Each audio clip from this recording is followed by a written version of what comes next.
¿Cómo están, doctorcitos? Buen día. Iniciamos con nuestra clase de fisiopatología. ¿En qué parte nos hemos quedado la última vez, doctores? A ver, me recuerdo, por favor. Hola, buenos días, Doc. Lo Buen día, último Doc. En que el vimos, glúteo creo que... auricular, si no estoy mal. Listo, muchas gracias. Entonces iniciamos, ¿sí? Mientras va cargando el archivo, doctores, a ver, realicemos lo que es una breve retroalimentación de lo que ya hemos estudiado. Hasta ahora ya sabemos cómo identificar lo que es una arritmia sinusal, ya sabemos identificar una arritmia auricular, también ya sabemos identificar una arritmia nodal o auriculoventricular. Y bueno, hoy vamos a empezar a realizar ya el estudio de la parte de arritmias ventriculares, ¿sí?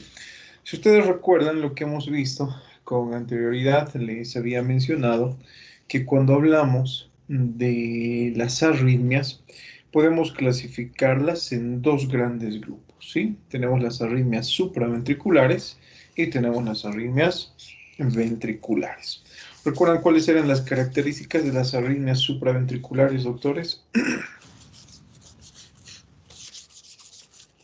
¿Recuerdan? ¿Alguno de Que ustedes sabe? El QRS es el estrecho. complejo QRS era más estrecho de lo normal. Bueno, a ver, cuando hablamos de arritmias supraventriculares, algo que debemos tomar en cuenta, doctores, primeramente, es la definición, ¿no? Debemos definirla exactamente. ¿Qué es una arritmia supraventricular? ¿Alguno de ustedes recuerda? Doc, es los trazados electrocardiográficos que no se están originando en el nodo sinusal, sino al contrario, se está originando en un foco ectópico, pero que se encuentra en la aurícula. Bueno, tanto así no. Cuando hablamos de lo que es una arritmia, que es supraventricular, recuerden, ¿no? Les había dibujado en aquella ocasión una estructura cardíaca. A ver, vamos a repasar. Esperemos que esta vez no nos falle la pizarra. Esperemos unos segunditos, por favor. Listo. Ahora sí están viendo la pizarra, ¿no? Cuando hablamos entonces, doctores, de lo que es una arritmia de origen supraventricular, les había mencionado que es prácticamente cualquier tipo de arritmia que tenga su origen a nivel del nodo sinusal, ¿sí? O perdón, a nivel de, podríamos decir, por encima de las estructuras que se encuentran, bueno, superiores a los ventrículos. Espérenme un segundito, por favor, mientras carga mi pizarra.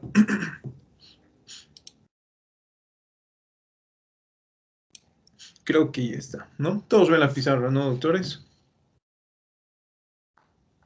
Sí, Doc. Sí, Doc. Sí, Doc. A ver.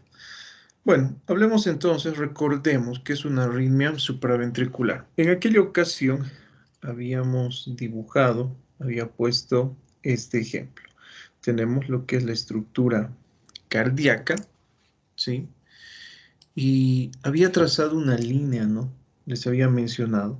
Todas aquellas arritmias que se produzcan, en este caso por encima de esa línea roja que he trazado, lo vamos a denominar así, como arritmias supraventriculares, ¿sí? Y todas aquellas arritmias que se produzcan por debajo de esta línea roja reciben el nombre de arritmias ventriculares. Su compañera había preguntado ya esto, si ustedes recuerdan, ¿no? Ella tenía la siguiente duda: ¿yo puedo considerar a una arritmia supraventricular como parte de las arritmias ventriculares? No, ¿sí? Cuando hablamos de arritmias supraventriculares, son aquellas que tienen su origen a nivel del nodo sinusal, a nivel del músculo auricular, a nivel nodal o del tejido que rodea al nodo auriculoventricular, ¿sí? Esa clasificación, doctores, ustedes no la van a encontrar en su libro de Fisiopatología de Port, tampoco se encuentra en el libro de Fisiopatología de McPhee, y tampoco se encuentra en el libro de Medicina Interna de Harrison.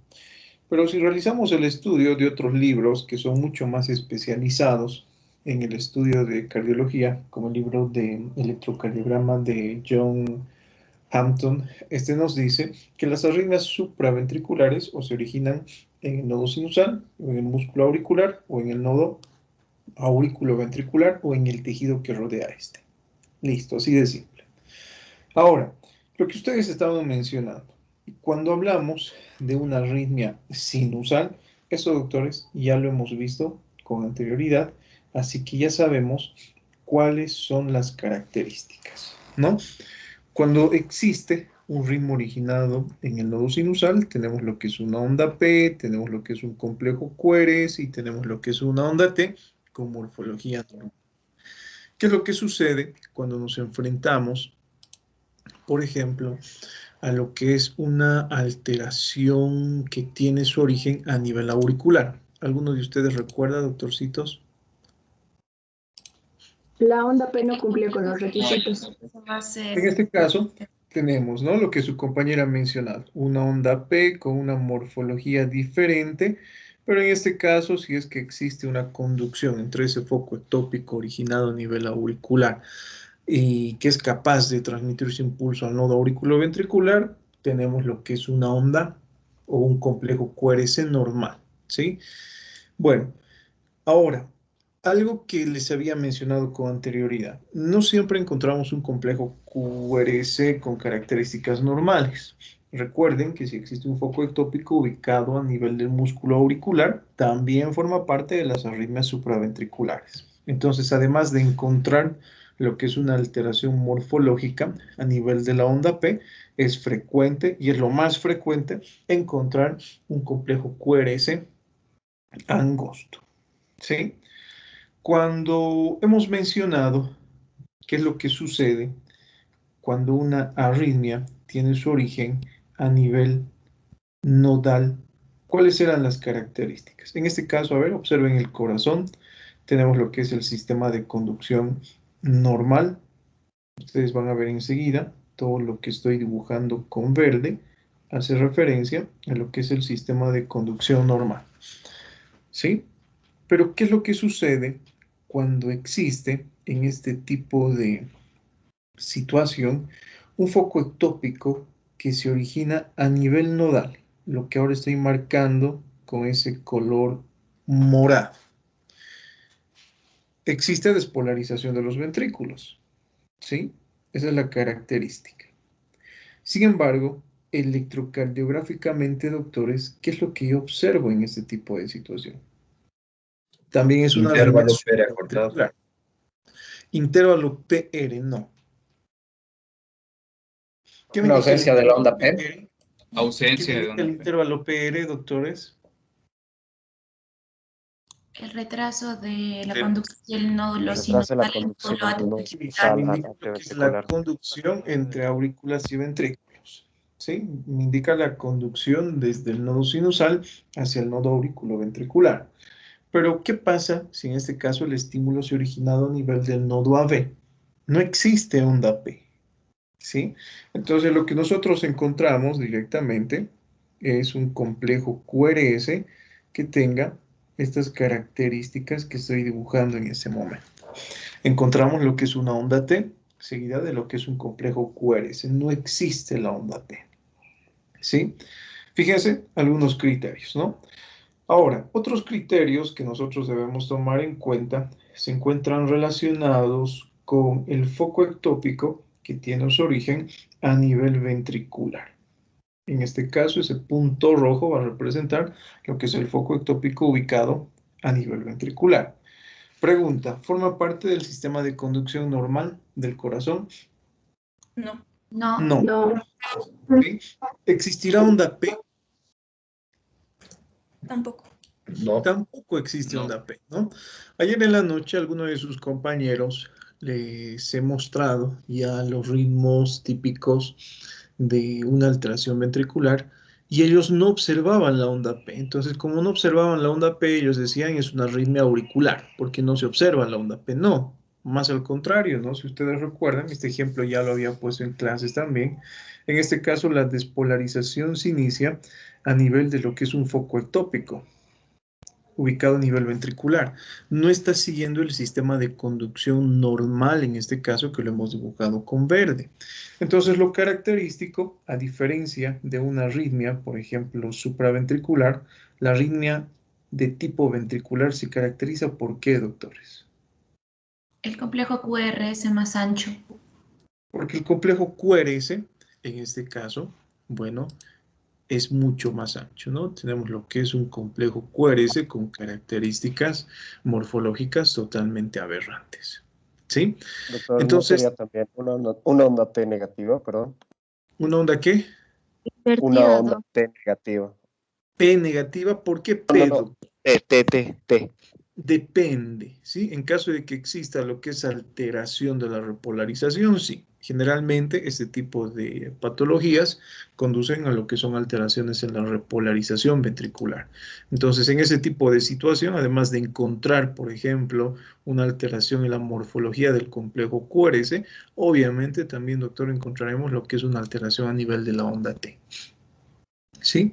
Entonces, si ustedes se dan cuenta, doctores, tenemos que seguir esta serie de pasos a manera de retroalimentación para ya identificar las características de los diferentes tipos de arritmias. ¿Sí? Ahora, Doctor, entonces, adelante. una pregunta. Entonces, si tenemos un foco ectópico en el nodo aurículo-ventricular, con diferencia a un foco ventricular, es que ambos tienen una ausencia de onda P, pero el aurículo ventricular es de QRS angosto y el ventricular es de QRS ancho, ¿verdad? Exacto. ¿Sí?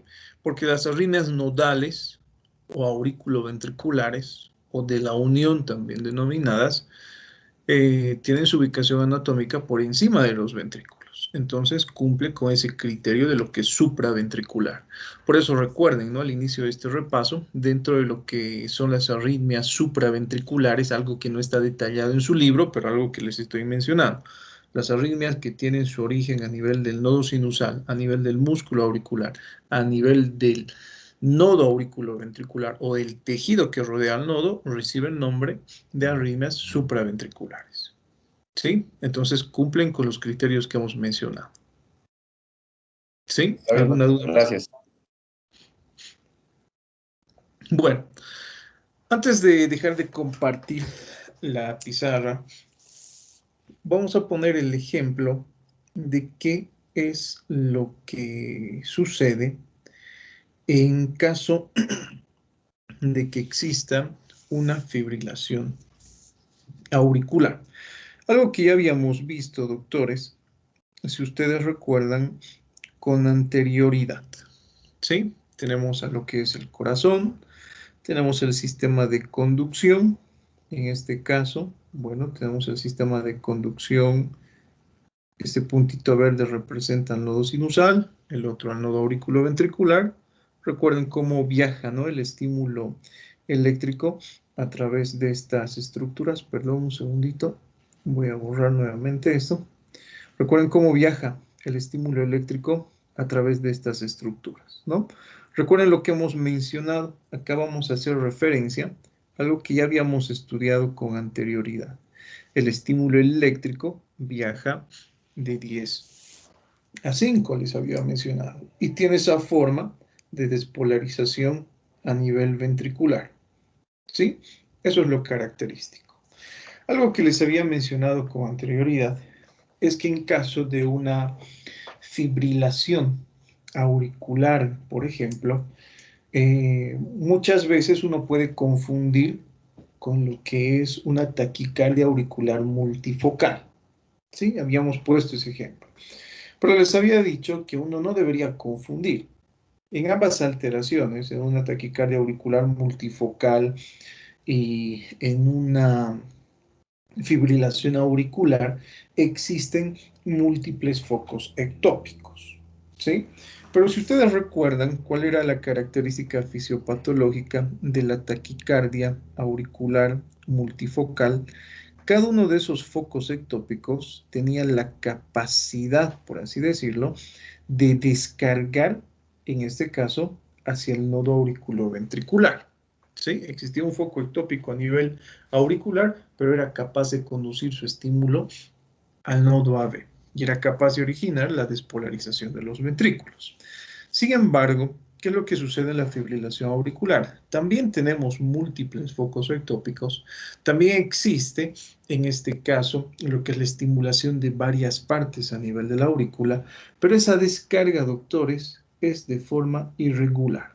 Podríamos decir que esa descarga es sumamente desorganizada. Tenemos múltiples focos ectópicos, en este caso, que descargan prácticamente en cualquier parte de la estructura cardíaca, ¿sí? En cualquier parte. Y se producen, en este caso, lo que son mecanismos de reentrada. Y esos mecanismos de reentrada, doctores, son los que originan, en este caso, un trazo que es totalmente aberrante, ¿sí? Tenemos esas características en un trazo electrocardiográfico. Tenemos ondas F, pequeñas, diminutas, con disminución de voltaje, por ejemplo, donde solamente un foco ectópico será capaz de conducir su estímulo eléctrico al nodo auriculoventricular. ¿Sí? Esa es la diferencia. En una existe una alteración o una contracción o una despolarización que es sumamente desorganizada. Ahora, observen, por ejemplo, esto que acabo de mencionarles, ¿no? Tenemos acá la fibrilación auricular. Nótese cuáles son las características en este tipo de alteración. Tenemos esas ondas F, y si ustedes se dan cuenta, se produce, en este caso, lo que es una alteración ventricular. ¿Por qué? Ya está produciendo alteración en la frecuencia ventricular. ¿Cómo yo me doy cuenta de eso? Observen la distancia entre onda R y onda R. Es completamente diferente con cada ciclo cardíaco, ¿no? Ahora, ya sabemos cuál es la causa. Existen en este caso lo que son múltiples circuitos de reentrada. Las células auriculares no pueden repolarizarse. Existen ondas F, que ya les he mencionado. La frecuencia cardíaca es altísima, observen, entre 400 y 600 latidos por minuto. Y la respuesta ventricular puede ser normal, ¿sí? Observen el flúter auricular. La frecuencia y regularidad ventricular pueden ser variables. En este caso, no. Si ustedes observan, la respuesta ventricular es normal. En este caso, en fibrilación auricular, nos dice que la respuesta ventricular puede ser normal. Sin embargo, si ustedes observan en este trazo electrocardiográfico, la respuesta ventricular ya se encuentra afectada. ¿Sí? Bueno, tenemos diferentes clasificaciones, doctores. Observen, tenemos la fibrilación auricular paroxística, ya sabemos que es paroxística, utilizamos este término cuando una alteración inicia de forma súbita y termina de forma súbita. Y la paroxística, doctores, justamente se caracteriza por eso, porque inicia de forma súbita y termina de forma súbita. Muchas veces no requiere lo que es un tratamiento específico, ¿sí? Cuando hablamos de la persistente, es aquella que tiene una duración mayor a 7 días. En este caso, ya requiere lo que es tratamiento. El tratamiento generalmente es eléctrico o también se puede realizar lo que es tratamiento farmacológico o una combinación de ambos. Y cuando hablamos de la permanente, es aquella que es refractaria al tratamiento. ¿Eso qué quiere decir? Que el tratamiento eléctrico-elección no funciona en este tipo de pacientes. Entonces, ni farmacológicamente ni eléctricamente somos capaces de revertir este tipo de situación. Tenemos acá las causas. Miren, enfermedad coronaria, valvulopatía mitral, cardiopatía isquémica, hipertensión, infarto de miocardio, pericarditis, insuficiencia cardíaca, toxicidad por digitales, hipertiroidismo. ¿Sí? Les pongo el siguiente ejemplo. Hace algunos años atrás tenía un estudiante que sufría de fibrilación auricular paroxística. Justamente cuando llevo este tema, él levanta la mano y me dice, yo sufro de fibrilación auricular paroxística. Inicia de forma súbita y termina de forma súbita, como usted ha mencionado, y no requiere tratamiento. Generalmente no requiere tratamiento. En el transcurso del año, este colega suyo no presentó ningún tipo de alteración cardiovascular. Pero a fin de año, ya cuando estábamos terminando la gestión, su compañero se descompensa. En la clase cursa con lo que es una pérdida del conocimiento de forma súbita, recupera su estado de conciencia a los pocos minutos, tenía un pulso irregular, se encontraba diaforético, se encontraba pálido. Ya nos había mencionado en alguna ocasión que sufría de fibrilación auricular paroxística. Llamamos a la ambulancia, llega la ambulancia del Hospital Univalle, lo recoge, es internado un día para observación, le realizan el tratamiento de cardioversión, responde de forma efectiva y al día siguiente ya se encontraba en su casa. ¿Sí? ¿Por qué les pongo este ejemplo? Porque algunos de sus compañeros el día de ayer, cuando les estaba comentando que generalmente inicia de forma súbita y termina de forma súbita, esto no quiere decir que el paciente no requiera tratamiento. Entonces, tomen en cuenta el siguiente ejemplo, doctores. Nosotros no tratamos el electrocardiograma.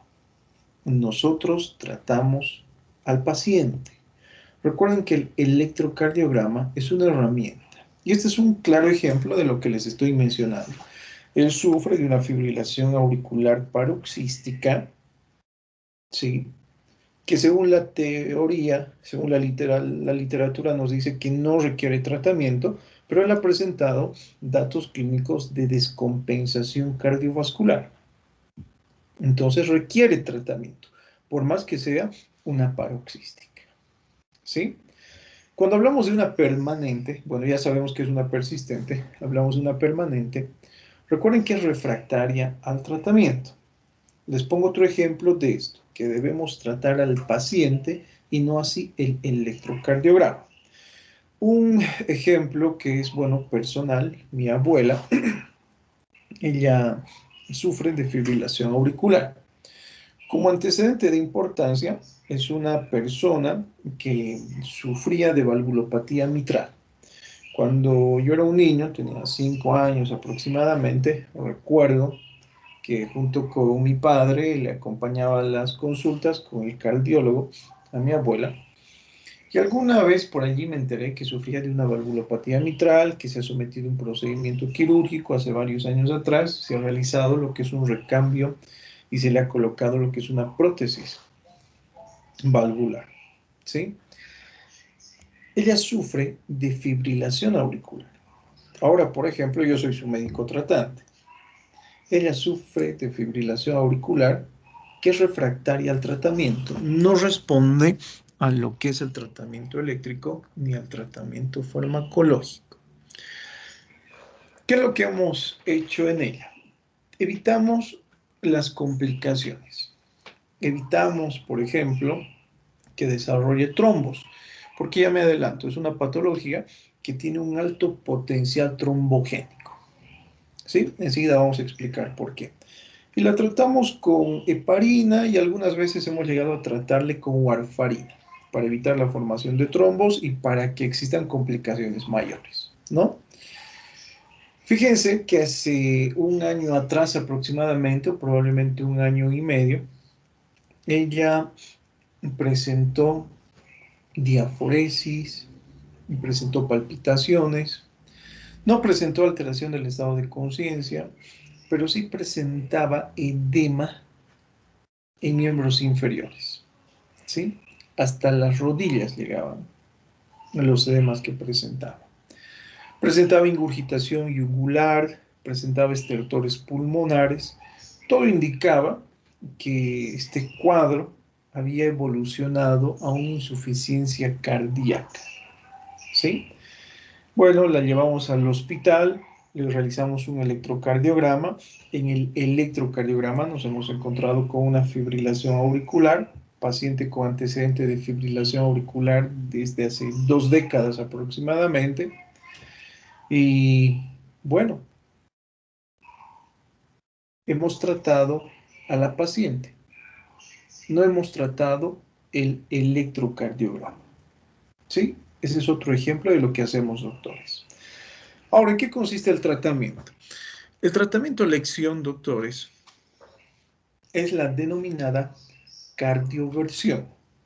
¿Sí? Cardioversión. La cardioversión puede ser sincronizada o puede ser no sincronizada. Debemos diferenciar de lo que es una desfibrilación. Cuando hablamos de desfibrilación y cardioversión, son procedimientos que hasta cierto punto se consideran iguales, pero para nada son iguales. Incluso se utiliza el mismo equipo para desfibrilar y para cardiovertir. Ya me voy adelantando. Tenemos solamente 2 ritmos que son desfibrilables. Tenemos la taquicardia ventricular sin pulso y tenemos la fibrilación ventricular. Les voy a mostrar el ejemplo o el trazo electrocardiográfico que corresponde a lo que es la fibrilación ventricular. Ese es un ritmo desfibrilable. ¿Cuál es el mecanismo de acción del desfibrilador? Algo que ya les había mencionado, ¿no? No crean en lo que ven en sus series, Grey's Anatomy, no sé qué cosas más ven, ¿no? La Rosa de Guadalupe, etc. Ese tipo de trazo electrocardiográfico que están observando es completamente irregular, ¿sí? En este tipo de alteración, que es la fibrilación ventricular, el corazón no se llena de sangre, no se contrae de forma efectiva, disminuye la saturación de oxígeno, incrementa la demanda de oxígeno en estructuras dianas como el cerebro y el paciente llega inconsciente. ¿Sí? Y cuando ustedes desfibrilan, nosotros vamos a convertir ese ritmo irregular en esta línea sistólica. Ese es el mecanismo de acción del desfibrilador. Este trazo electrocardiográfico aberrante lo vamos a convertir en una línea sistólica. En otras palabras, paramos el corazón. ¿Y por qué paramos el corazón? Para que el nodo sinusal retome el sistema de marcapasos. Y nosotros conseguimos este tipo de respuesta, doctores, gracias a la dosis de energía que tenemos. Lo que hacemos es administrar una descarga eléctrica intensa. 300 joules, 360 joules, 200 joules, por ejemplo. La descarga de energía es intensa.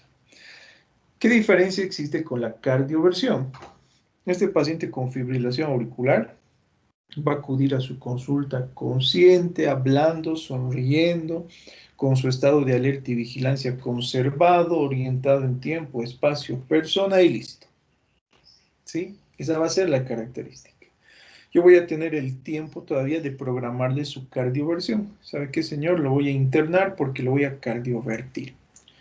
¿Cuál es la diferencia? Las dosis de energía, doctores, son bajas, pero se van incrementando de forma gradual dependiendo si conseguimos respuesta o no del paciente. ¿Qué quiero decirles con eso? Que fácilmente una cardioversión puede llegar hasta cifras de desfibrilación. Recuerden, la desfibrilación, de inicio utilizamos una descarga potente, pero en la cardioversión vamos a utilizar descargas pequeñas. Primero 100. Si es que no funciona 100, 150. Si no funciona 180. Si no funciona 200, 220, 260, 300, hasta que funcione. Y si no funciona, recuerden, ¿no? Hacemos el diagnóstico de fibrilación auricular permanente. ¿A qué me refiero con que la cardioversión puede ser sincronizada o puede ser no sincronizada? Algunos de sus colegas de otros grupos me dicen, en el curso que nos hemos inscrito, en el taller, el doctor que nos ha dado el curso nos ha explicado que la desfibrilación siempre es no sincrónica. Es verdad, la desfibrilación siempre es no sincrónica. ¿A qué se refiere eso?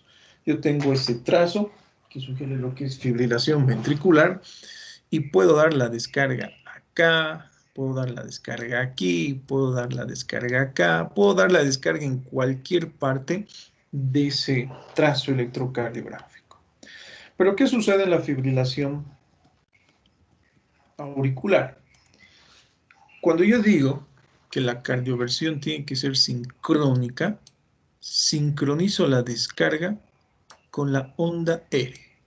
Cuando se esté formando la onda R, yo administro la descarga eléctrica, ¿no? ¿Cómo yo me doy cuenta de eso? Porque voy a tener un monitor al lado mío, ¿no? Esa es la característica de la cardioversión sincronizada. Y cuando hablamos de la cardioversión no sincronizada, en cualquier parte de lo que es el ritmo cardíaco, ¿sí? Ese es el tratamiento, doctores, a elección en este tipo de pacientes. Ahora les estaba mencionando, ¿utilizamos antiarrítmicos? Utilizamos antiarrítmicos, ¿no? Podemos utilizar lo que es un bloqueador de canal de calcio, un beta bloqueante para disminuir la frecuencia cardíaca, como ya habíamos mencionado. Pero recuerden que es una patología con un alto potencial trombogénico. ¿Por qué? Si ustedes se han dado cuenta, existe lo que es una descarga, en este caso, que es desordenada a nivel de la aurícula. No existe repolarización auricular, ¿sí? Eso produce, entre comillas, no lo tomen de forma muy literal, éstasis de sangre. Y al existir esa éstasis de sangre, existe la formación de trombos a nivel auricular derecho, especialmente, ¿no? En el izquierdo también puede existir. Y el problema es que se generan este tipo de trombos y migran hacia el cerebro y puede producir un accidente cerebrovascular, migra hacia el corazón y puede producir un infarto, migra hacia el intestino y produce un infarto mesentérico, y migra hacia diferentes estructuras arteriales en las cuales va a originar isquemia, ¿sí? Entonces, para evitar la generación de ese tipo de trombos, se añade en este tipo de pacientes lo que es anticoagulación, ya sea con heparina o ya sea con warfarin. ¿Sí? Preguntas, doctorcitos. Doctor, yo tengo una pregunta. No sé si es muy básico, pero se me escapó. No sé cuál es el origen de una onda F. ¿El origen de una onda? F. F. Bueno, lo que hemos mencionado, ¿sí? En este caso, no existe lo que es repolarización. Lo normal es que exista contracción de aurícula, despolarización, y posteriormente ingrese a una etapa de repolarización. Eso va a formar la onda P con sus características morfológicas normales. Pero si ustedes han prestado a lo que les he dibujado en el pizarrón, tenemos múltiples focos ectópicos que descargan prácticamente a la propia estructura auricular, generando lo que son esos mecanismos de macro reentrada, porque son múltiples, ¿sí? Apenas se contrae la aurícula, se produce el automatismo en un foco ectópico y produce lo que es contracción de otro segmento. Apenas se está contrayendo ese segmento, se activa otro foco ectópico que contrae de forma inmediata otro segmento auricular. Entonces no existe lo que es una contracción auricular efectiva y no existe repolarización. Eso es lo que va a causar esa onda F o esas ondas F múltiples. ¿Sí? ¿Algo más, doctores? Doc, ¿de qué depende que la cardioversión sea sincronizada o no sincronizada? Bueno, en este caso, generalmente se realiza lo que es una cardioversión sincronizada, ¿no? En este caso depende de lo que es la respuesta auricular y la respuesta ventricular, ¿sí? Si observo, por ejemplo, este tipo de trazo electrocardiográfico donde ya existe una alteración de la respuesta ventricular, lo mejor es realizar una cardioversión sincronizada, ¿no? Pero también yo encuentro, si ustedes se dan cuenta, lo que es una alteración a nivel auricular debido a la formación de esas ondas F. Puedo intentar también otorgar lo que es una cardioversión en ese segmento donde se producen las ondas F para disminuir, por ejemplo, la actividad de estos focos ectópicos, ¿no? Depende de eso. Doctor, una Oye, pregunta. gracias. Entonces, esas ondas F son lo que vemos, esas deflexiones negativas entre onda P y P, ¿verdad? No es esa que parece una T invertida. Acá, bueno, estas son las ondas F. Estas de acá. ¿Sí? Ok, doctor. Estas Gracias. de acá. Ahora sí Esta entendí. onda T invertida, bueno, es verdad, puede ser debido a cualquier otro tipo de situación. Puede ser un infarto, que es frecuente, doctores, encontrar este tipo de alteraciones. Nosotros, ¿cuántas veces no hemos visto este tipo de alteraciones en la práctica clínica? Un paciente infartando asociado a lo que es una fibrilación auricular. ¿Sí? Entonces, solamente nos vamos a centrar en las ondas F. Bueno, hablamos de la taquicardia supraventricular, ya sabemos que es una arritmia supraventricular, ya sabemos dónde se origina, observen, ¿no? Es una taquiarritmia que se origina antes de la bifurcación de las DIs, a nivel del nodo auriculoventricular, a nivel auricular o a nivel del nodo sinusal, ¿sí? Como definición. Cuando hablamos de la taquicardia supraventricular, podemos encontrarnos frente a taquicardias paroxísticas. Ya sabemos qué significa esto. Las frecuencias cardíacas son altas y puede existir regularidad en el pulso o no. Recuerden que eso depende de la frecuencia ventricular. Si ustedes recuerdan, doctores, habíamos hablado de algunas características, ¿no? De la taquicardia supraventricular. Habíamos hecho referencia que tiene un complejo QRS angosto. Sin embargo, encontramos excepciones a la regla. ¿Cuáles serán esas excepciones a la regla?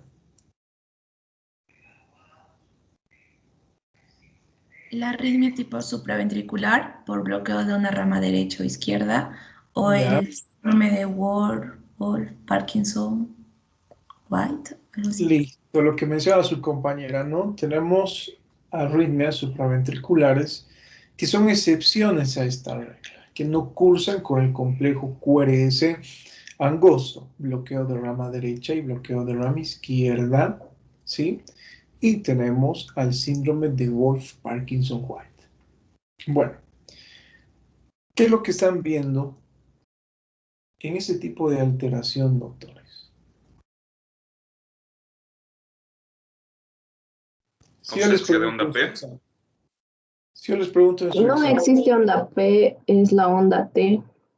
entonces, ¿cuál será nuestro diagnóstico?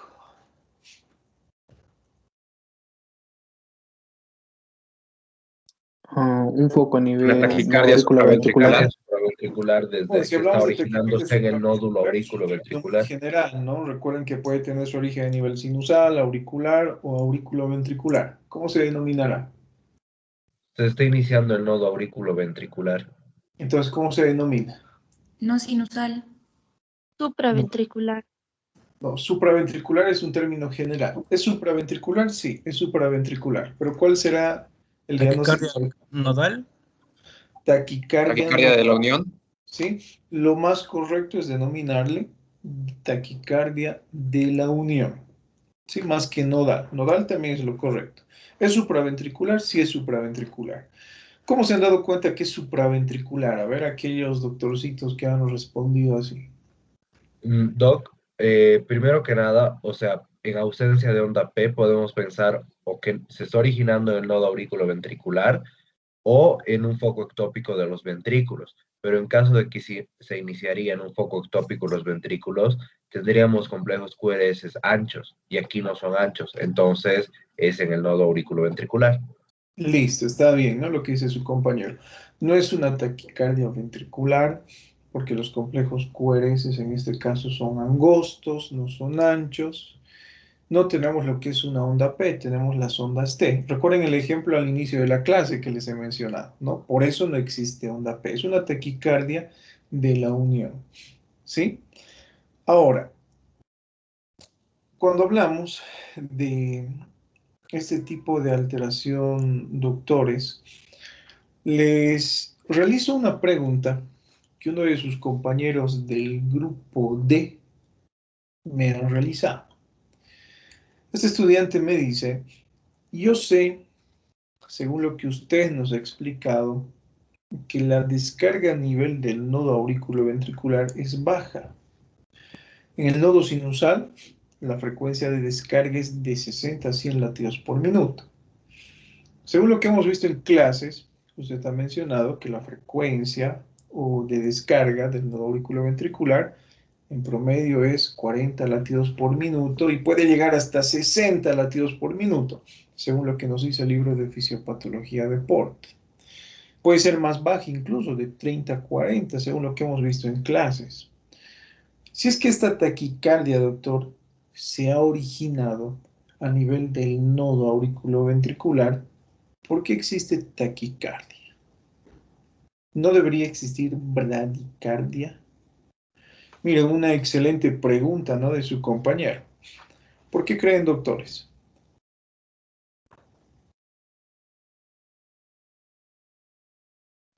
¿Qué será pasando? ¿La reentrada tendrá algo que ver, Doc?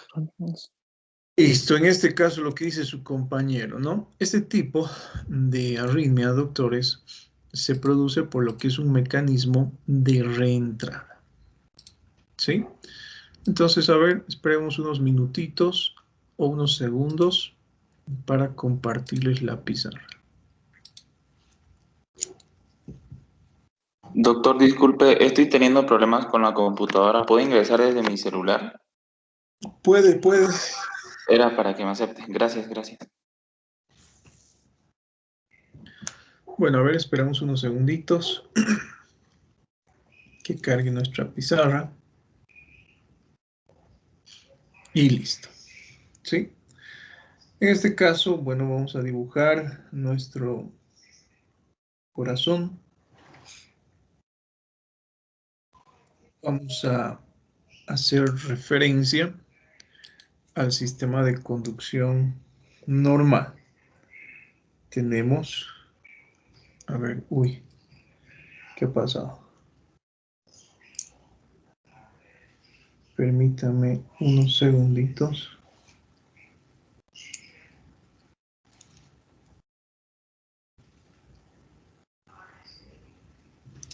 Bueno, a ver, desde la computadora. Recuerden, ¿no? Tenemos lo que es, wow, no sé qué pasó. Todos están viendo, creo que delgado, ¿no? El trazo. Sí, doctor. Doc, es que está con un zoom muy grande, muy pequeño, porque se Sí, ve el corazón que dibujó hace rato, chiquitito. sí, eso estoy viendo. Les voy a pedir, por favor, doctorcitos, que no me usen la pizarra, ¿sí? Todos tienen la capacidad de editar, pero si alguien usa, por ejemplo, la pizarra, bueno, nos perjudica. A ver, permítanme un segundito. Vamos a tratar de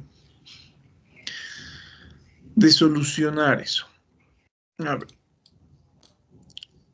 Esperemos que ahora sí.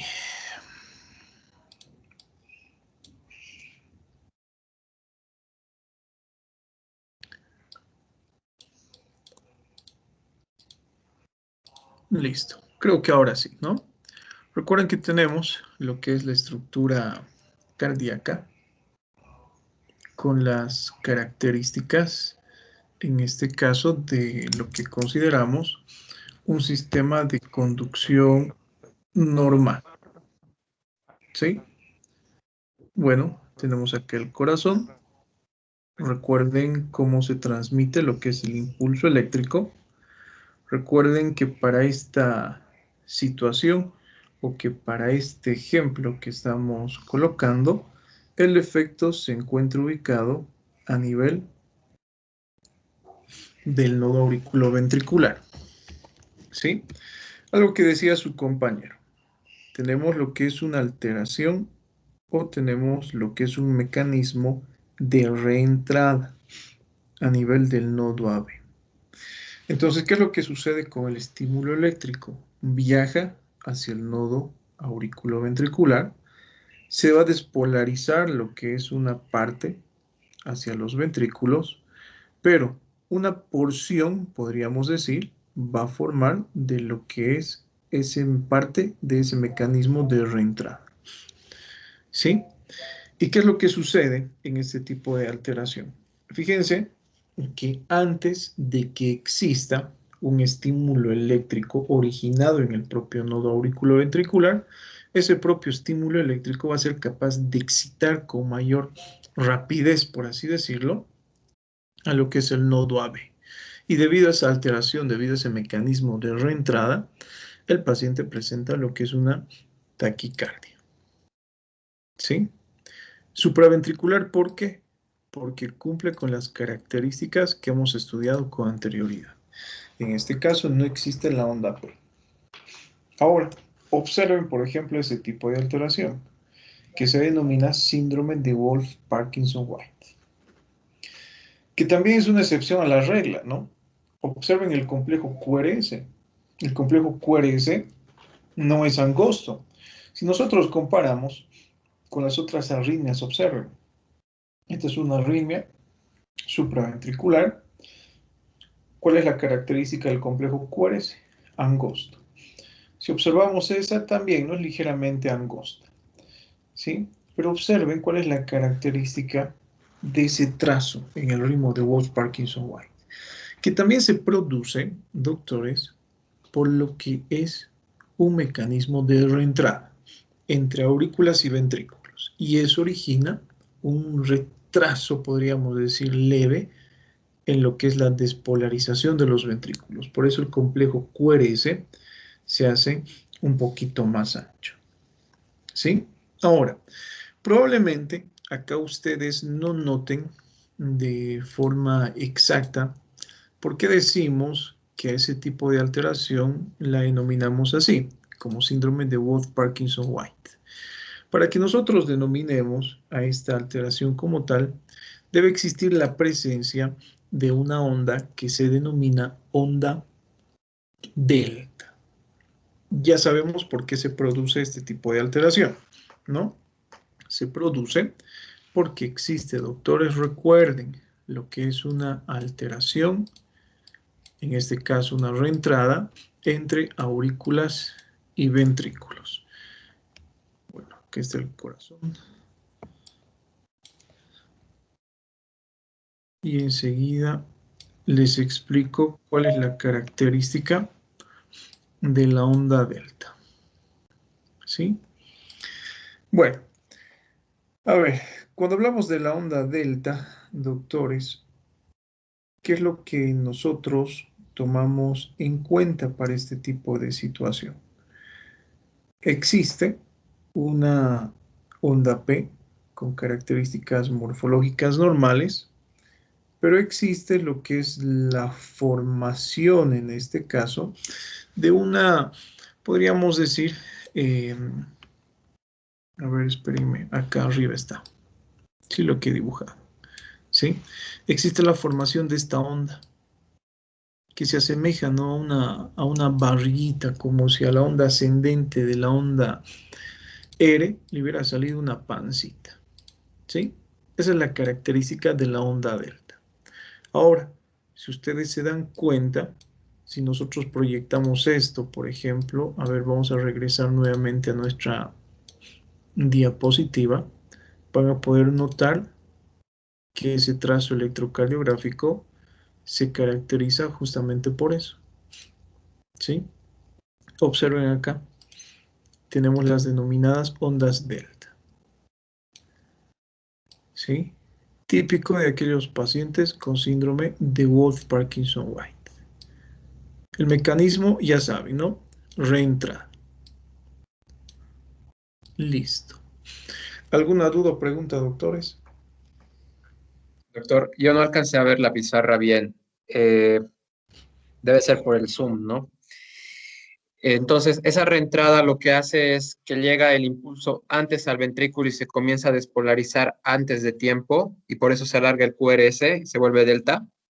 Sí, ¿no? En este caso, a ver, si nosotros tomamos en cuenta lo que es la diferencia de reentrada. Cuando hablamos de una taquicardia supraventricular, recuerden que explicamos la taquicardia porque existe un mecanismo de reentrada a nivel del nodo auriculoventricular, ¿sí?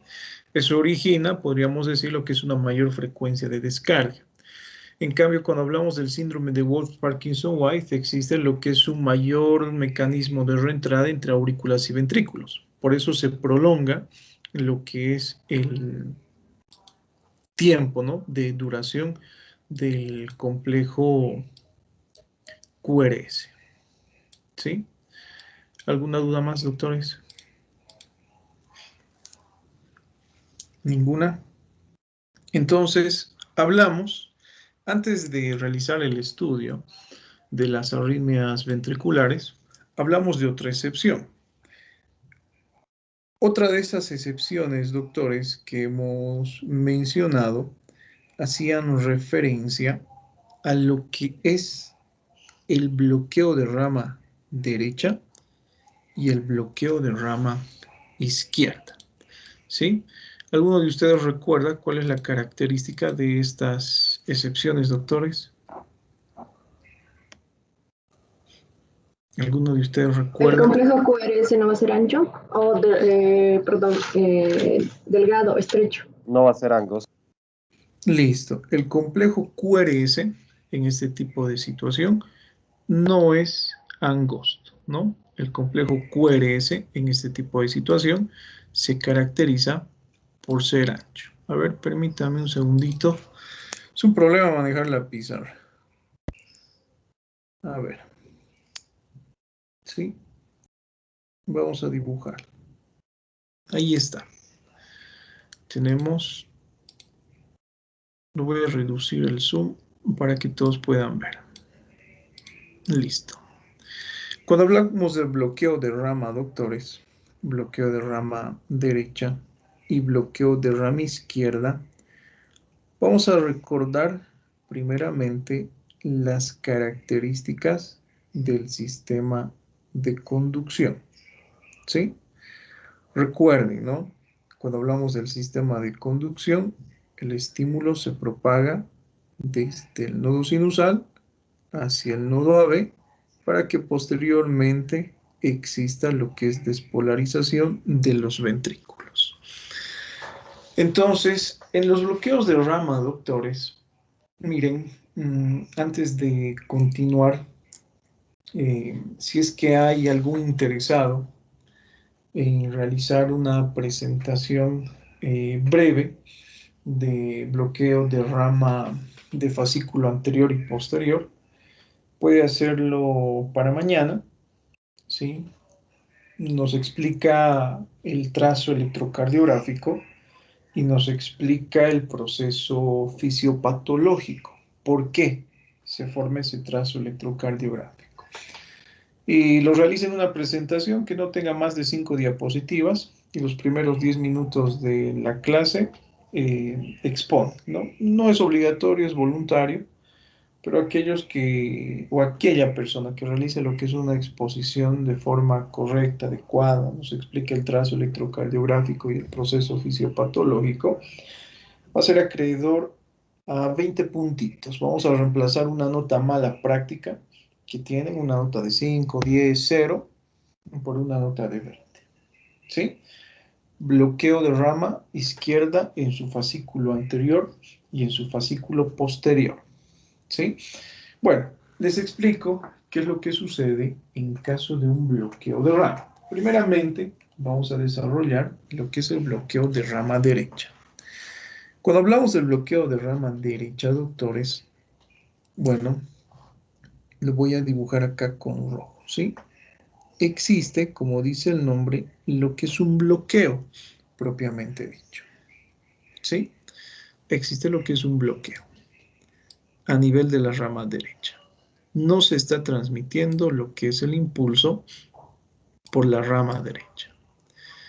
Entonces, nosotros vamos a usar, doctores, dos derivaciones para estudiar el bloqueo de rama izquierda y el bloqueo de rama derecha, que es la derivación V1 y es la derivación V6.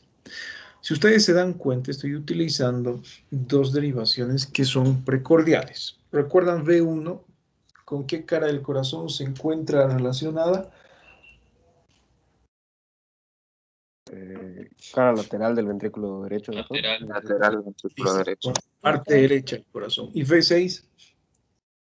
Es la cara lateral del ventrículo Cara izquierdo. lateral ventrículo Cara izquierdo. lateral del ventrículo izquierdo. Está bien, ¿no? Ahora, ponemos el siguiente ejemplo, doctores. Les realizo la siguiente pregunta. Si existe lo que es un bloqueo de rama derecha, como estamos observando en este caso, ¿cómo se despolariza el tabique? ¿Se despolariza por la parte izquierda o se despolariza por el lado derecho? Por la parte izquierda. Izquierda Se despolariza predominantemente. por la parte izquierda. ¿Sí? Esa es la característica. Entonces, ¿qué es lo que yo encontraré, doctores, en este tipo de alteración? Recuerden, ¿no? En caso de un bloqueo de rama derecha, se despolariza el tabique por la parte izquierda. Según lo que ustedes han mencionado, entonces, doctores, en una derivación izquierda, lo que yo encontraré será la presencia de esa onda. ¿Cómo vamos a denominar esa onda?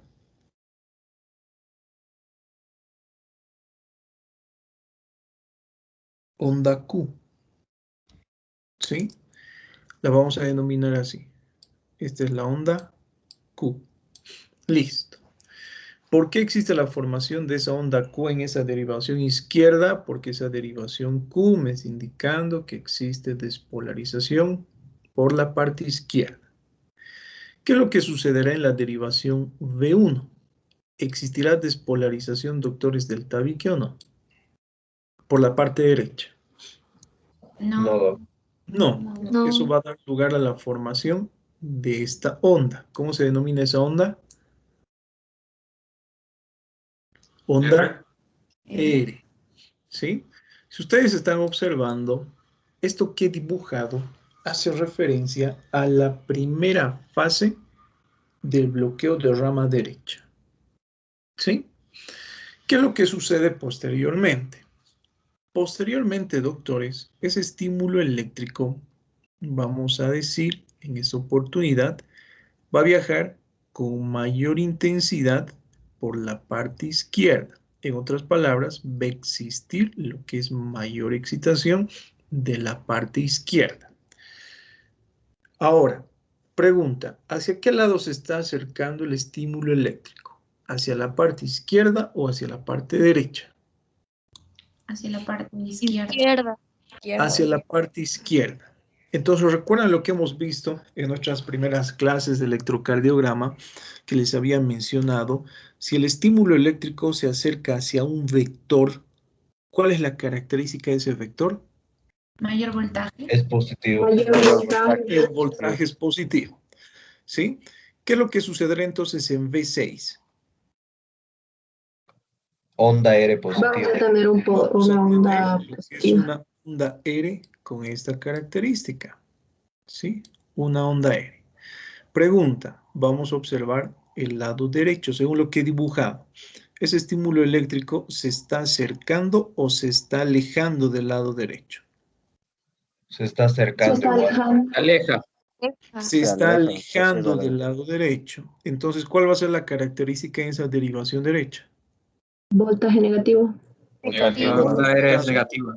Vamos a tener lo que es la presencia de una onda con voltaje negativo, a la cual la voy a denominar onda S. ¿Sí? Esa parte, doctores, hace referencia a la segunda fase del bloqueo de rama derecha. ¿Sí? ¿Qué es lo que sucede con la tercera fase? Bueno, en la tercera fase tiene que existir doctores, lo que es la repolarización, en este caso, del ventrículo derecho. ¿Sí? Entonces, ¿qué es lo que sucede en esta fase? En esta fase, el estímulo eléctrico viaja en esa dirección. ¿Sí? Tiene un sentido retrógrado. ¿Para qué? Para despolarizar el ventrículo derecho. Fíjense que ahora el estímulo eléctrico está viajando hacia la parte derecha. Entonces, ¿qué es lo que sucederá en esa derivación derecha? Que es donde ahora se está acercando el impulso eléctrico. Voltaje positivo. Existe la formación de una onda positiva. Listo. A esa onda positiva se la denomina onda R. ¿Y qué sucederá en la parte izquierda? Fíjense que ya se está alejando el voltaje de la parte izquierda. Se está dirigiendo hacia la parte derecha. Onda negativa. Característica. Negativa. Existe lo que es un voltaje negativo. A eso se denomina lo que es onda S. Fíjense que se ha formado lo que es un patrón que recibe el nombre de RSR en V1. ¿Sí? Algunos libros, por ejemplo, denominan ese tipo de patrón un patrón M. Si ustedes observan lo que es un complejo QRS con esa característica de M en derivaciones precordiales derechas, especialmente en V1, bloqueo de rama derecha. ¿Sí? ¿Alguna duda hasta acá? Doc, Adelante. ¿por qué la onda Q en B6 es muy negativa? Bueno, justamente por lo que les he explicado, ¿no? Recuerden que al inicio del ciclo cardíaco existe lo que es la despolarización del tabique, en este caso por la parte izquierda del sistema de conducción, no por la parte derecha, ¿sí? Recuerden que tiene que existir lo que es una subdivisión de voltaje en este tipo de, bueno, en un corazón normal, ¿no? Pero en este tipo no, prácticamente todo el flujo de energía viaja por lo que es la parte izquierda del corazón, ¿sí? Y eso se traduce como la presencia de esa onda Q negativa. Bueno, la onda Q de por sí, doctores, se caracteriza por ser negativa, ¿no? Les comento algo para que esto quede claro. Cuando nosotros hablamos, por ejemplo, de un complejo QRS, muchas veces nos vamos a enfrentar a observar este tipo de complejo QRS, ¿sí? Donde esta va a ser la onda Q. Bueno, en realidad no es una onda Q, debería ser la onda Q. Generalmente es ausente. Pero muchas veces también encontramos lo que es una pequeña depresión que hace referencia a la onda Q, ¿no? Que también es una variante morfológica normal de un complejo QRS. ¿Sí? Gracias, ¿Qué más, Doc. doctores? ¿Alguna pregunta o alguna duda? Doctor, a esa Adelante. segunda onda R también se la puede llamar R', ¿verdad? Yo leí Sí. una guía antigua, ¿no? Entonces no sé si también estaría bien esa nomenclatura. Sí, está bien. Bueno, a ver, si ustedes han entendido, doctores, hablamos del denominado bloqueo de rama izquierda. ¿Qué es lo que sucede en este tipo de alteración? Listo. A ver, tenemos acá nuestro sistema de conducción normal, lo que está representado por verde, ya saben. Y en este caso, bueno, la despolarización de los ventrículos en esa dirección. ¿Sí? Recuerden que para este ejemplo vamos a decir que existe bloqueo de rama izquierda. Listo. Entonces, ustedes solitos, a ver, vamos a dejar esta parte acá que hemos dibujado. También vamos a utilizar las derivaciones V1 y V6 para estudiar el bloqueo de rama izquierda. Pregunta, ¿por qué lado se está despolarizando el tabique? Por el lado Derecho.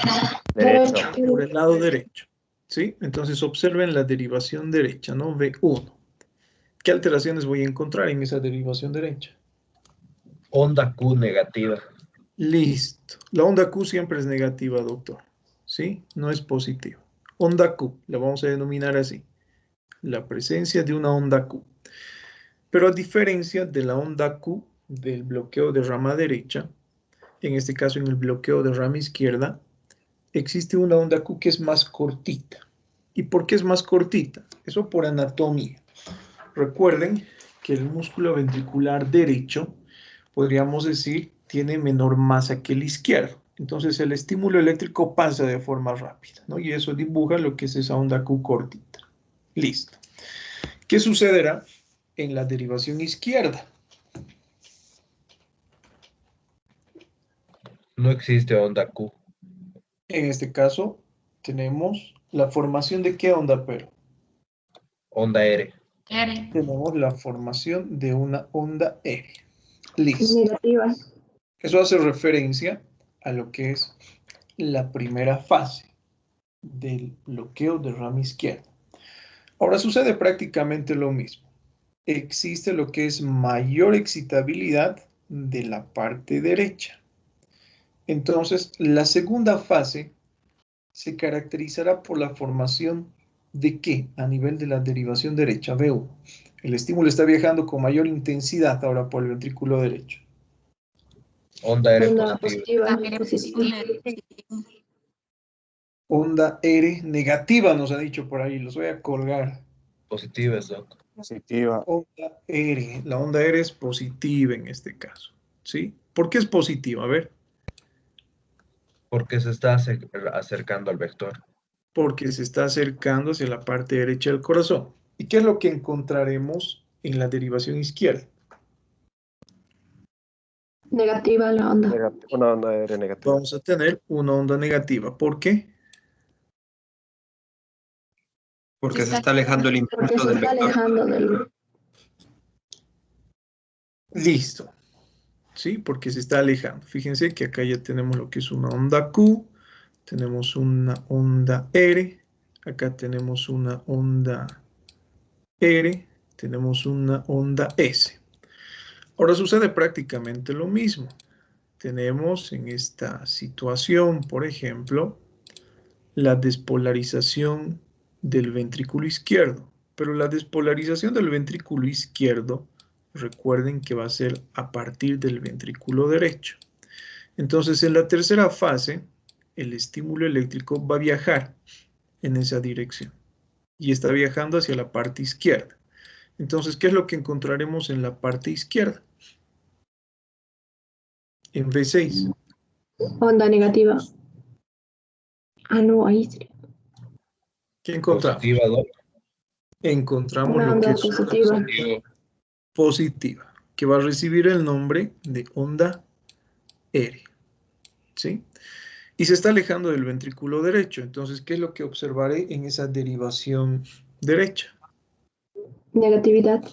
Una onda negativa, ¿sí? Fíjense, entonces, si ustedes se dan cuenta, el proceso fisiopatológico es el mismo. Y si ustedes observan, nótese que se invierten prácticamente los patrones. En un bloqueo de rama derecha encontramos ese patrón de M en derivaciones derechas. Y en bloqueo de rama izquierda encontramos ese patrón de M en derivaciones izquierdas. ¿Sí? ¿Se ha comprendido, doctores, por qué tenemos este tipo de alteraciones?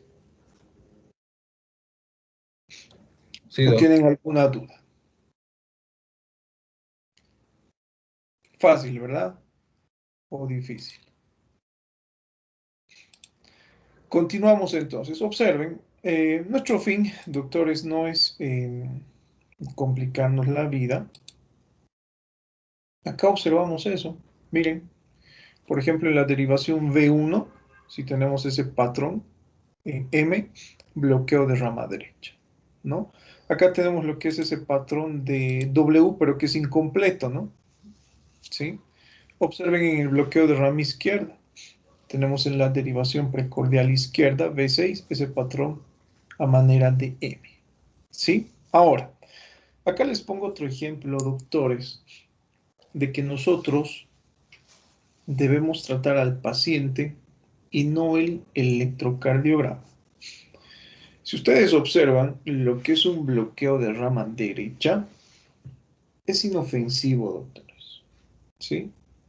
Ni se le toca. ¿Para qué darle tratamiento al paciente? Si mi paciente, bueno, yo he visto en varias ocasiones pacientes con bloqueo de rama derecha y el paciente completamente asintomático. Listo, es inofensivo. Pero en el bloqueo de rama izquierda ya no es inofensivo. ¿Sí?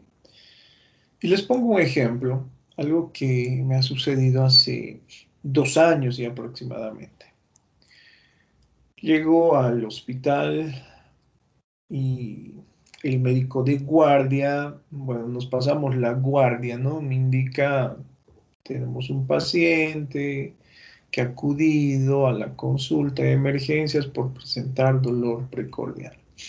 Un paciente de sexo masculino, joven, 42, 45 años, que presentaba dolor retroesternal de tipo opresivo. ¿Sí? Ese ha sido el relato de este médico.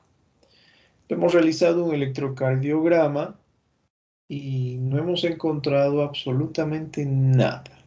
La onda T normal, el segmento ST normal, no existía un trazo compatible con un infarto, pero en la derivación V6 hemos encontrado un complejo QRS que tiene una muesca en la parte central. ¿Sí? Lo que ustedes están viendo y lo que les he explicado hace algunos segundos. Yo me he asustado. Y él me dice, le hemos otorgado tratamiento con analgésicos. No ha calmado el dolor de forma, podríamos decir, importante, pero ha disminuido. Se ha ido a su casa el paciente y probablemente vuelva, doctor.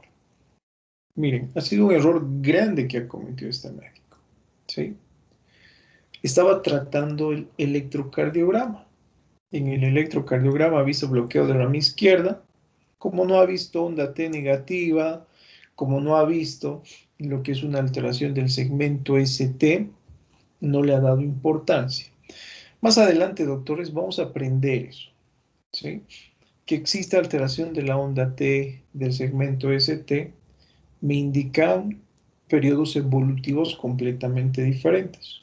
Uno me indica lo que es un proceso obstructivo parcial, sin isquemia, y el otro me indica lo que es un proceso obstructivo completo ya con isquemia. ¿Sí? Probablemente él ha observado al paciente en un cuadro inicial del desarrollo de un infarto de miocardio. Él se ha basado netamente en el electrocardiograma para determinar su conducta. Debería haberle hecho caso a las manifestaciones clínicas y al relato clínico que presentaba el paciente.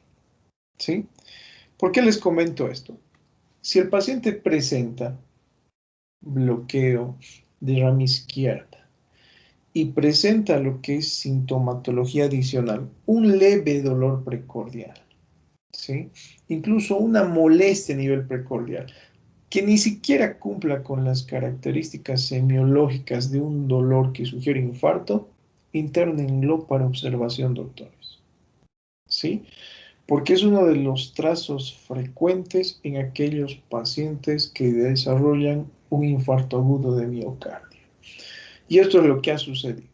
Cuando él me contó que el paciente tenía un ligero dolor precordial, que no cursaba electrocardiográficamente con alteración de la onda T, segmento ST, no existían ondas Q profundas, pero sin embargo existía ese trazo compatible con bloqueo de rama izquierda, debería haber internado a su paciente para observación. ¿Qué es lo que ha sucedido con el paciente? Asiste al día siguiente con un cuadro clínico típico de infarto agudo de miocardio, se le realiza lo que es un electrocardiograma y a diferencia del día pasado donde habíamos encontrado un bloqueo de rama izquierda, el paciente presentaba alteración de la onda T y segmento ST en todas las derivaciones, absolutamente en todas. Se ha complicado su cuadro con un infarto masivo, ¿sí? Este es otro ejemplo de que debemos tratar al paciente y no así al electrocardiograma, ¿sí? Bloqueo de rama izquierda. Ahora, observen este síndrome, que se denomina el síndrome de QT largo. En este caso, tenemos que tener algunos criterios. ¿Y cuáles son esos criterios? Si nosotros tenemos un intervalo QT en varones mayores a 440 milisegundos, síndrome de QT largo.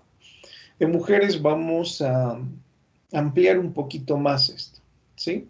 Mayor a 460 milisegundos. Criterio para el diagnóstico de síndrome de QT largo. ¿Listo? Bueno, Doc, ¿cómo dijo las mujeres? 460 mujeres, 440 varones. Este tipo de síndrome, doctores, fíjense, puede originar esto. Una taquicardia polimórfica helicoidal. ¿Sí? Puede originar en el paciente lo que son arritmias ventriculares grandísimas. Puede ser la causa adquirida o puede ser la causa congénita. El paciente ya puede nacer con este defecto. Lamentablemente, si es congénito, doctores, nosotros ni nos enteramos.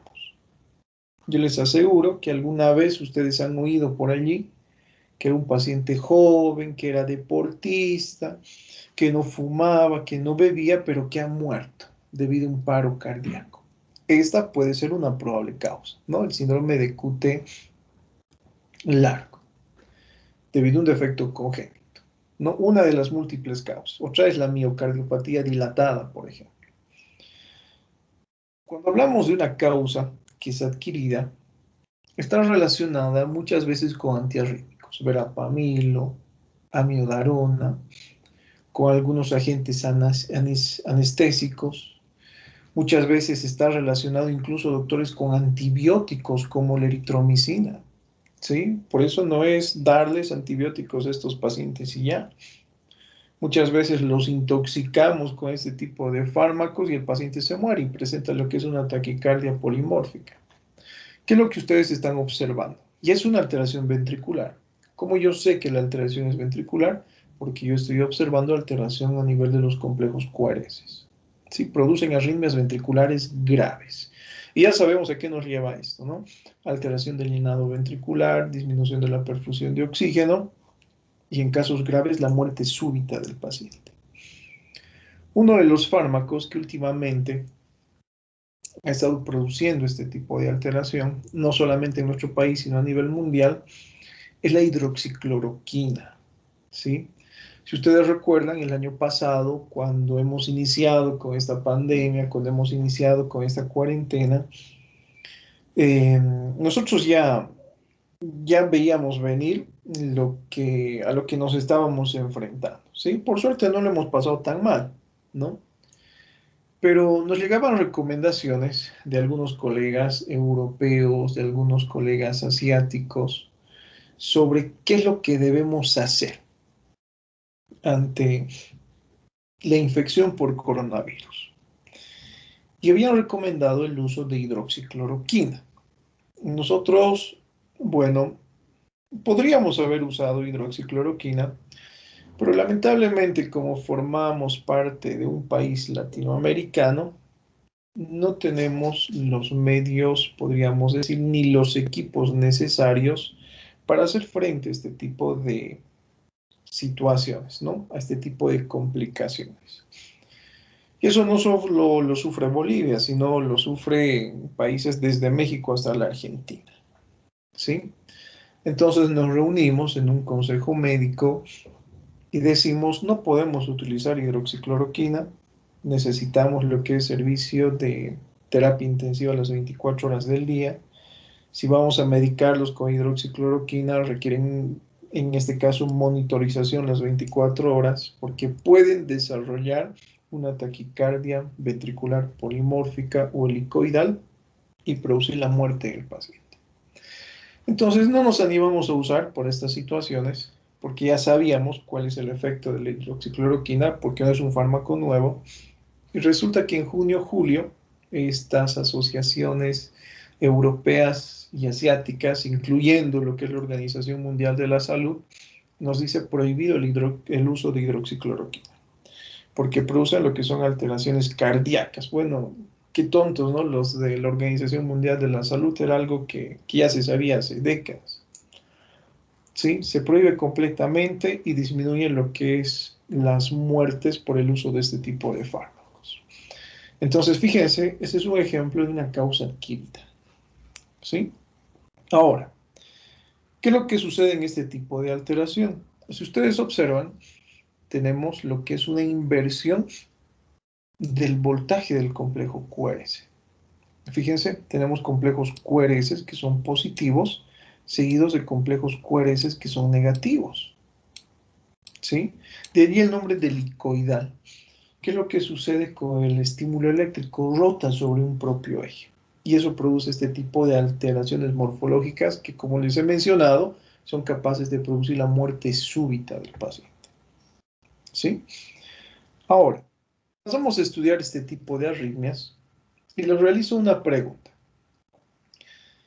Fíjense que estamos hablando ya de arritmias ventriculares. Y lo que ustedes están observando acá, doctores, recibe el nombre de contracción ventricular prematura. ¿Sí? Recuerden que las contracciones prematuras pueden ser auriculares, pueden ser nodales o auriculoventriculares y pueden ser ventriculares. Este es un ejemplo de la ventricular. Ya hemos visto las nodales y ya hemos visto las auriculares. ¿Con qué otro trastorno ustedes podrían confundir?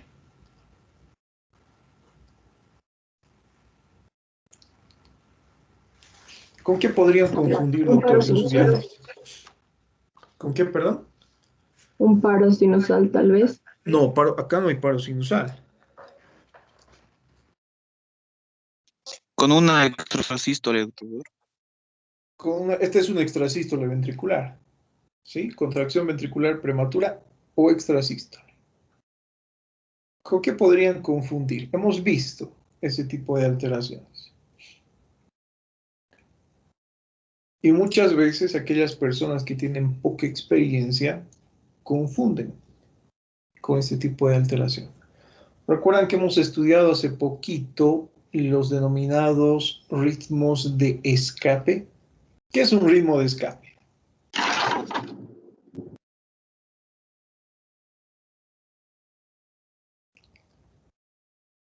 ¿Qué es un Podría ritmo de escape? ser que se lo confunde con el ritmo ventricular, por el ritmo de escape ventricular. ¿Qué es un ritmo de escape? A ver, vamos a empezar por allí.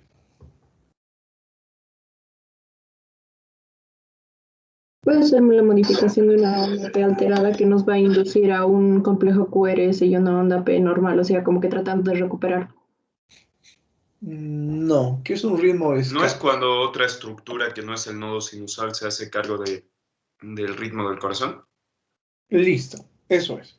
Acá, por ejemplo, según lo que ustedes están observando, otra estructura fuera del nodo sinusal, ¿se está haciendo cargo del ritmo cardíaco o no? No, porque las ondas No. P son iguales. No, se está haciendo cargo, doctor, otro ritmo. ¿Sí? Bueno, las ondas P, dice usted. Por ejemplo, este ciclo, los primeros 6 ciclos cardíacos tienen su origen a nivel del nodo sinusal. Lo que nos interesa es este. ¿Sí? Ustedes observan ese trazo. ¿La alteración es ventricular o auricular? Ventricular, Ventricular. ¿Por qué?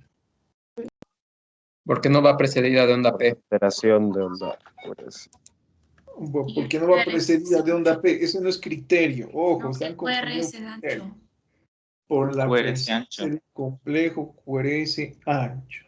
¿Sí? Es una alteración ventricular. ¿Listo? Les pongo el siguiente ejemplo. Algunos de sus compañeros la noche de ayer justamente hacían referencia a esto. Para mí es auricular. o para mí es ventricular porque no existe onda P. Es un error grande, ¿sí? Ya sabemos por qué no existe onda P. Porque el estímulo eléctrico se ha originado a nivel de los ventrículos. Está produciendo un sistema de conducción o el estímulo eléctrico se está conduciendo por una vía de conducción que es anómala, ¿sí? No ha iniciado, no ha partido el sistema de conducción a nivel de las aurículas. Por eso no existe onda P, ¿sí? Es ventricular, ¿por qué? Porque tenemos lo que son complejos QRS anómalos, en este caso anchos, ¿sí? Hasta allí todos me siguen, ¿verdad? Se puede confundir, doctores, con un ritmo de escape. Recuerden, ¿qué es un ritmo de escape? Es cuando una estructura fuera del nodo sinusal retoma o toma lo que es el ritmo cardíaco. El ritmo de escape podía ser auricular, el ritmo de escape puede ser sinusal y auriculoventricular, y el ritmo de escape puede ser ventricular. ¿Qué es lo que están observando en este caso? Yo estoy observando la presencia de un foco ectópico a nivel ventricular. Una estructura fuera del nodo sinusal está tomando ahora el sistema de mando del ritmo cardíaco, ¿sí? Se puede confundir con lo que es un ritmo de escape. Entonces, ¿cuál es la diferencia, doctores? A ver, compartimos la pantalla, la pizarra. ¿Cuál es la diferencia? Recordemos un poquito lo que nosotros denominamos un ritmo de escape.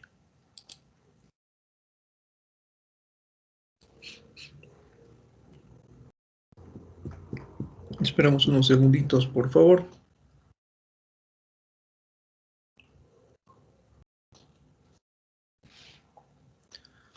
Hasta que cargue esto.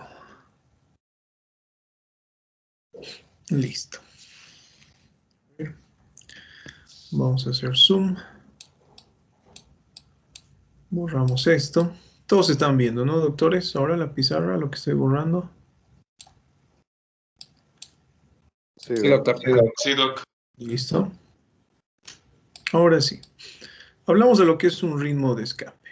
Fíjense, no debemos confundir. Vamos a dibujar nuestro corazoncito nuevamente. ¿Sí? Espero que dibuje mal. Lo que está con verde representa lo que es el sistema de conducción normal. ¿Sí? Ya sabemos. Cuando hablamos de lo que es un foco ectópico, es una estructura fuera del nodo sinusal, que en este caso, bueno, toma lo que es el mando del corazón. ¿Sí? En este caso, vamos a decir que es ventricular. ¿Cuál es la característica de un ritmo de escape? ¿Cómo diferenciamos con una contracción prematura? En un ritmo de escape, les había mencionado, sucede lo siguiente. Tenemos el nodo sinusal que está trabajando de forma efectiva, ¿sí?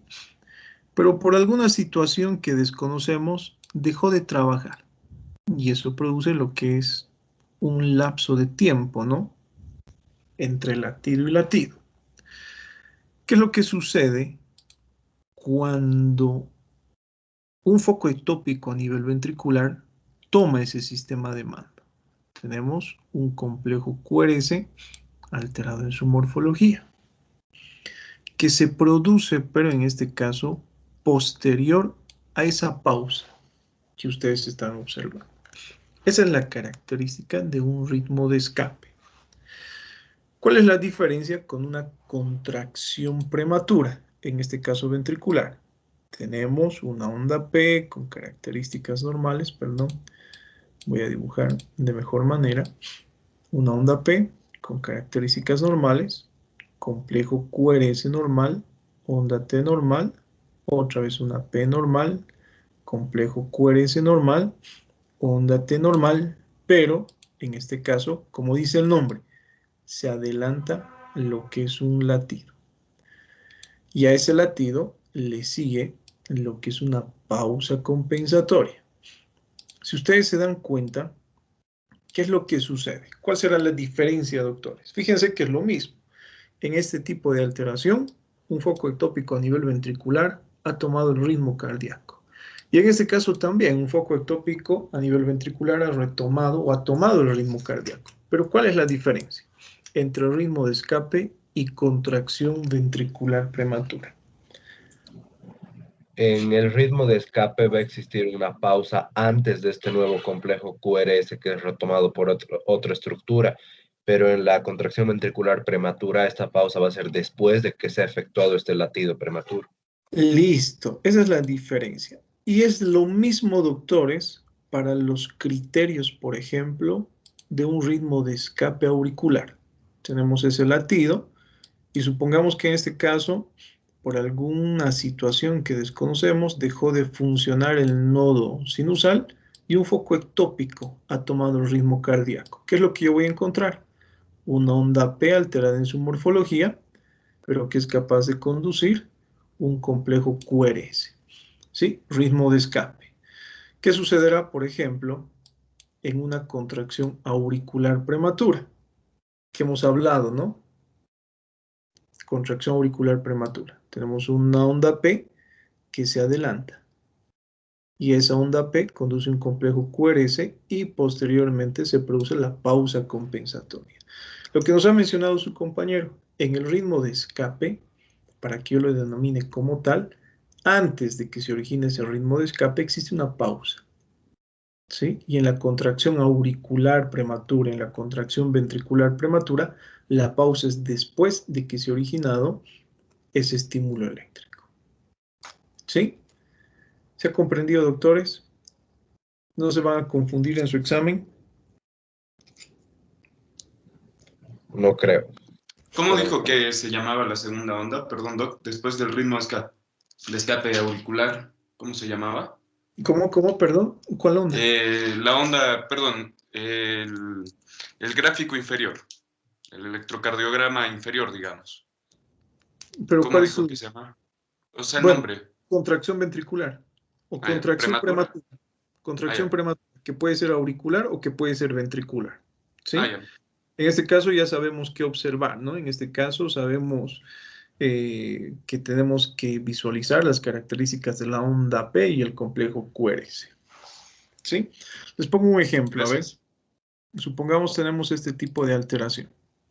Directamente la formación de lo que es un complejo QRS con características de esta manera. No existe onda P. Es un ritmo de escape que se ha producido ¿dónde? En el nodo auriculoventricular. Listo, es un ritmo de escape nodal, ¿no? Que se ha producido a nivel del nodo auriculoventricular.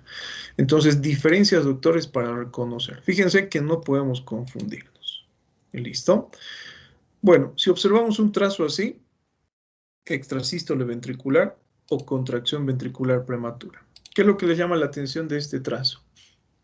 Tenemos uno normal y uno alterado. Uno normal y uno alterado. El segundo latido es el que se encuentra alterado. ¿Sí? Esto recibe el nombre de bigeminismo. Cuando es así uno solito aislado, extrasístole ventricular o contracción ventricular prematura. Cuando ya tiene este tipo de características, cuando ya tiene un ritmo determinado, bigeminismo. Observen este, también tiene un ritmo determinado. Cada 2 ciclos cardíacos normales, uno tercero se ve afectado. ¿Cómo se denomina? Esto es normal, esto es normal y este se encuentra alterado. El tercero se encuentra alterado. Trigeminismo. Trigeminismo. Y acá observamos el otro.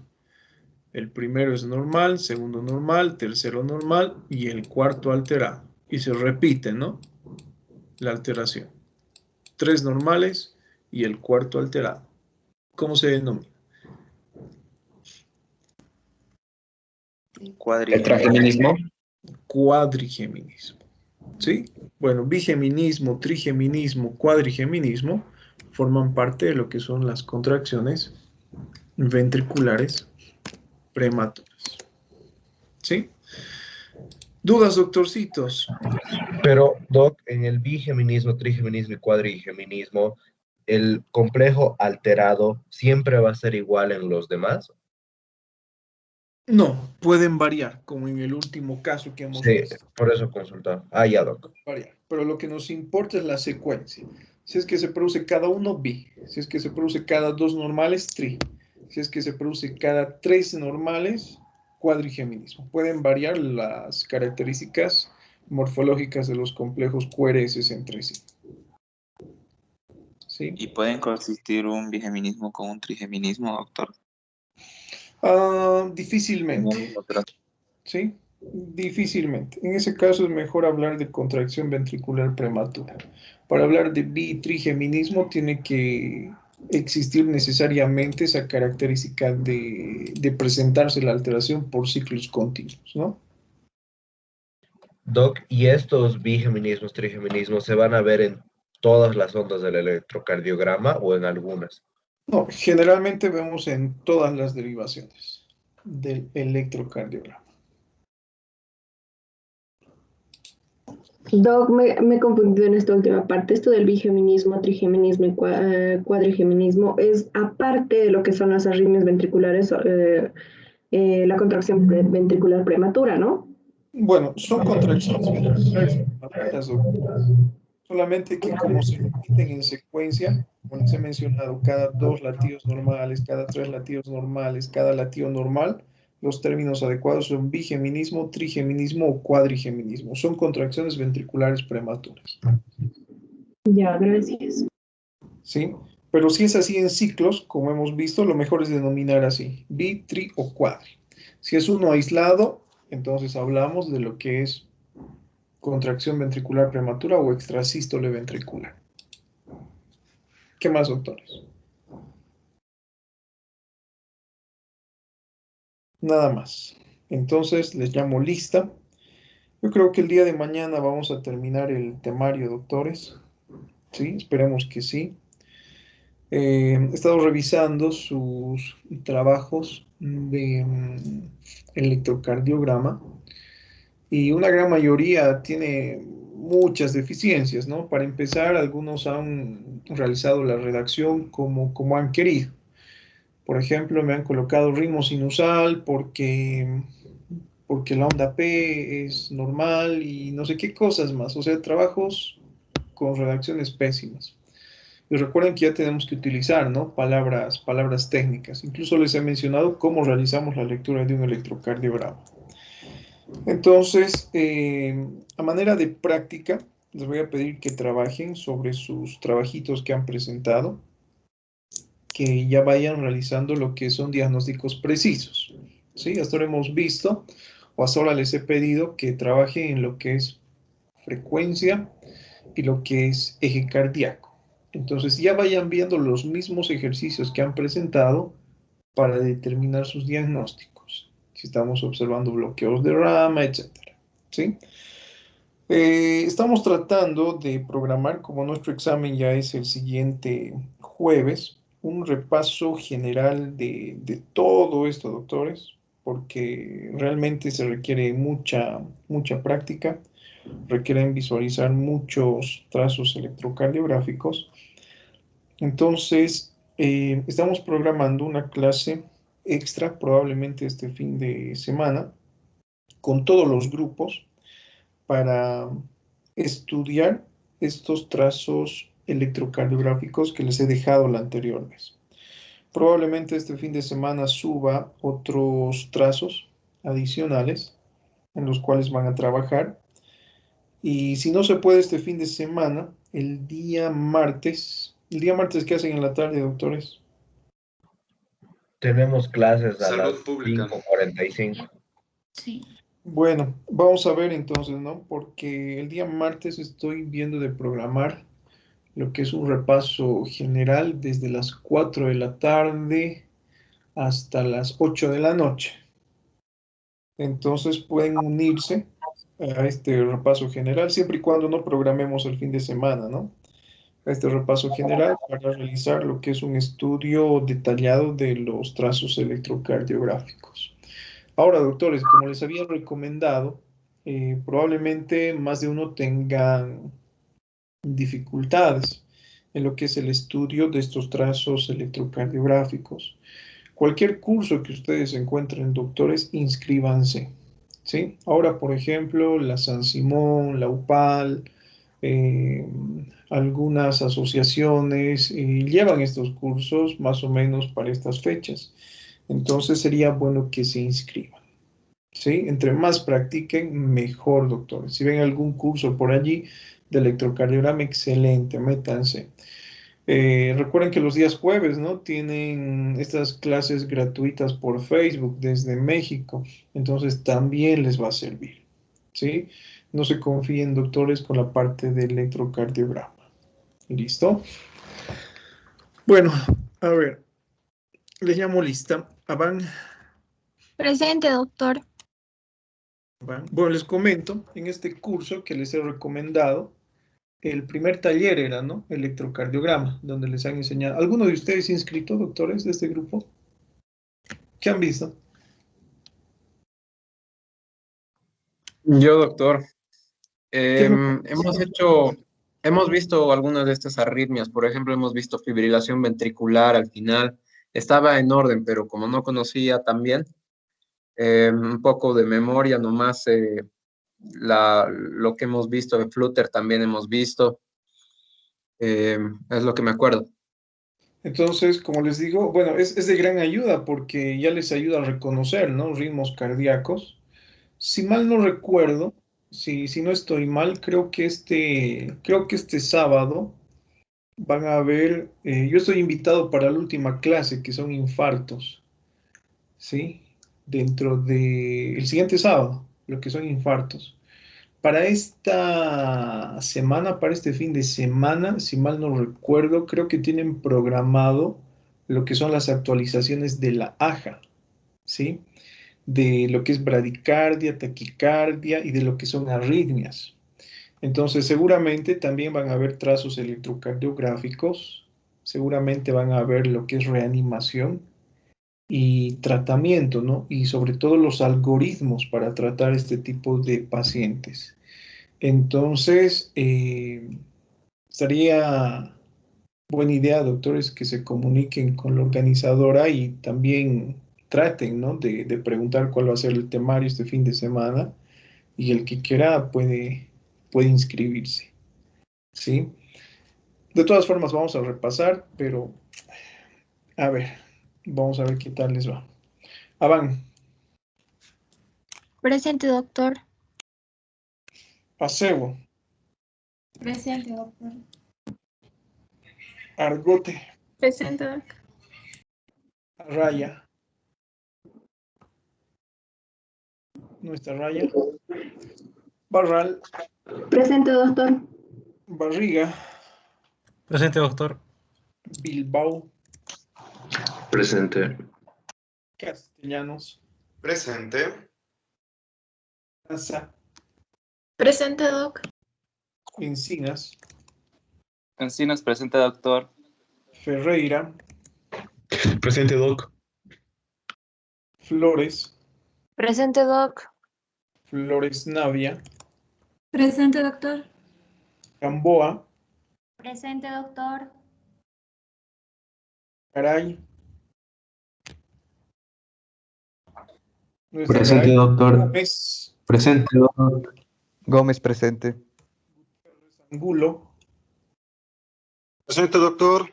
Gutiérrez, Presente. Gutiérrez Silvestre, Presente, doctor. José, Presente, doc. Guaita, Presente, doctor. Dado, Presente, doctor. Ibarra, Presente, doctor.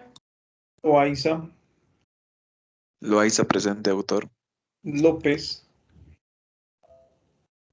López, presente, doctor. Luján, presente, doctor. Márquez, Presente. Martínez, Presente, doctor. Miranda, Presente, doctor. Miranda Fernández, Presente, doctor. Miranda Rebeco, Presente, doctor. Montaño, Presente. Mundo Corre. Presente, Doc. Muñoz. Presente, doctor. Lipu. No está ni Lipu. Orellana. Presente, doctor. Ortuño. Presente, Doc. Arco. Presente, doctor. Pérez. Pérez, presente, doctor. Pizarro. Presente, doctor. Rivera. Presente, doctor. Riva. Presente, doctor. Rocabado. No está Rocabado. Sánchez. Presente, doctor. Ona. Ticona, presente, Doc. Torrejón. Torrejón, presente, doctor. Torrejón, presente. Vacaflores. Presente, Vacaflores, doctor. Velarde. Velarde, presente, doc. Vélez. Presente, doctor. Zambrano. Presente, doctor. Zamorano. Presente, Doc. Vicente. Presente, doctor. Listo, doctores, nos vemos entonces. Que tengan buen día. Cuídense. Chau, chau. Gracias, Doctor, hasta luego. Hasta luego, doctor. Gracias. Hasta luego, gracias.